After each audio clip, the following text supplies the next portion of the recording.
राधे राधे। सब कुछ भगवान का है।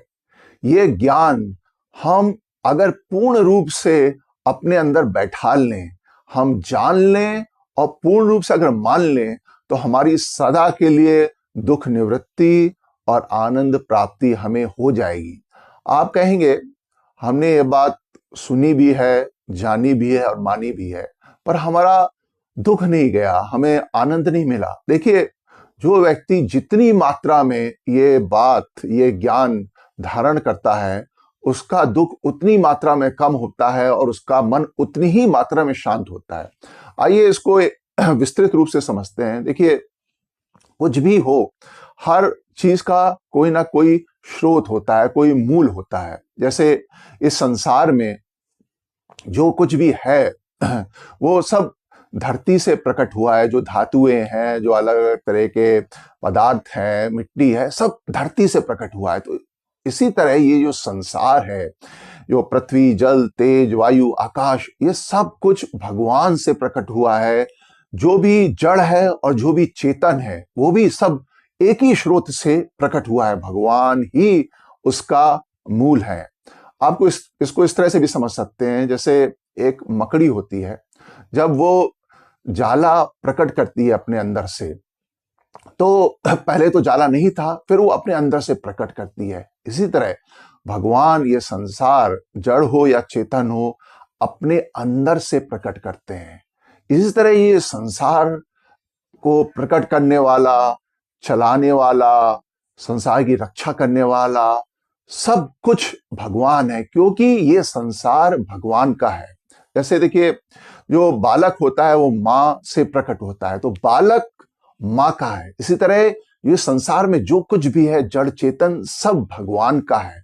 भगवान ही ने जन्म दिया है, भगवान ही पालक हैं, भगवान ही ये पूरी व्यवस्था जो है उसके व्यवस्थापक हैं।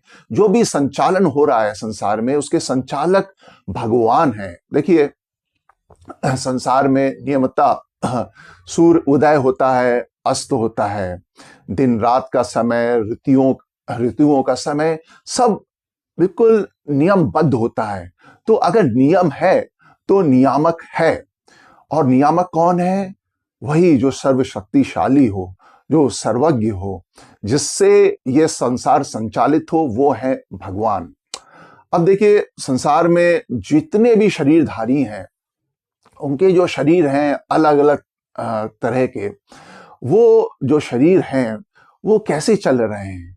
उनका रक्त संचालन हो रहा है, उनका खाना अपने आप जो पचता है, वो जीव तो नहीं करते, जीव तो नहीं सोचते अब खाना पच जाओ, अब भूख लग जाओ। ये तो स्वाभाविक नियम के अंतर्गत होती है।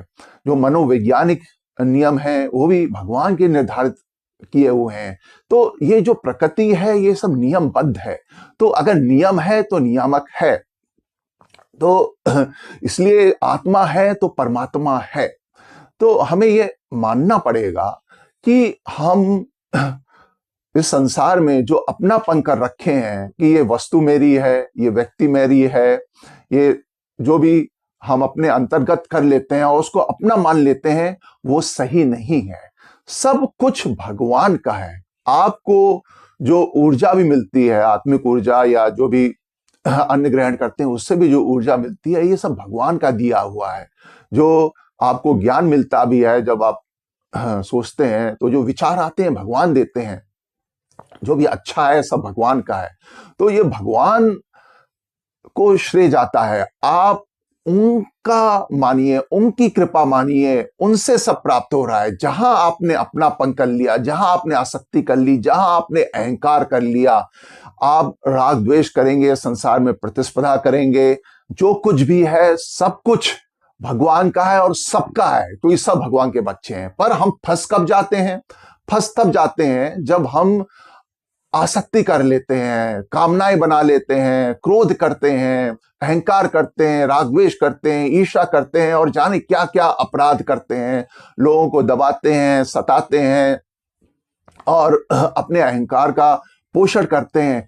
किन तत्वों और किन विषयों के लिए जो सब भगवान के दिए हुए हैं, सब भगवान का, आपका कुछ है ही नहीं, आप भी भगवान के हो, सब कुछ भगवान का है। और जो सब कुछ सबको प्राप्त है, वो किसी को कोई गुण प्राप्त है, किसी को कोई प्रतिभा प्राप्त है, वो सब भगवान का दिया हुआ है। क्या आपने वो गुण और प्रतिभा बनाया था? और जो आप कर्म भी करते हैं, जो आप अभ्यास भी करते हैं, वो भी भगवान की चेतना से, ऊर्जा से, वो ज्ञान से करते हैं, तो वो भी भगवान की कृपा माननी चाहिए। तो हमारा कुछ नहीं है, सब कुछ भगवान से प्रकट हुआ है, भगवान का है, सब कुछ एक है, भगवान के अंतर्गत है। तो मूल जो भूल है वो ये है, हम वह अपना समझने लगते हैं, और जो हमारा असली में अपना है, जो स्रोत है, देखिए बूंद का जो पानी की बूंद है, उसका जो स्रोत है वो है समुद्र। उसी तरह जो कण है उसका जो स्रोत है वो है धरती, जो किरण है उसका जो स्रोत है सूरज। तो वहां से वो ऊर्जित है, वहां से वो प्रकाशित है, वहां से वो आनंदित है। वो जो आनंद का जो स्रोत है, हम अगर स्रोत में जाएंगे तो हमें वो पूर्ण पूर्ण आनंद मिलेगा, परमानंद मिलेगा। पर हम तुच्छ आनंद के लिए संसार में जो प्रकाशित है, जो प्रतिबिंब है केवल प्रभु का, उसके पीछे जो स्रोत है, हमें वहां जाना है। और यहां संसार में अपनापन नहीं करना है। अगर आप जो असली में आपका अपना है, जिसकी आप उसी को तलाश रहे हैं संसार में, सब वस्तु, व्यक्ति, मान सम्मान, प्रतिभा, गुण, जो भी सुंदरता, जो ज्ञान, जो कुछ भी आप ढूंढ रहे हैं, उस स्रोत से आपको अनंत रूप में मिलेगा। तो अगर आप अपनापन सही जगह करें और ये समझें कि संसार में जो सब कुछ है वो भगवान का है, और भगवान, आप भी भगवान के हैं, इसलिए आप भगवान के हैं।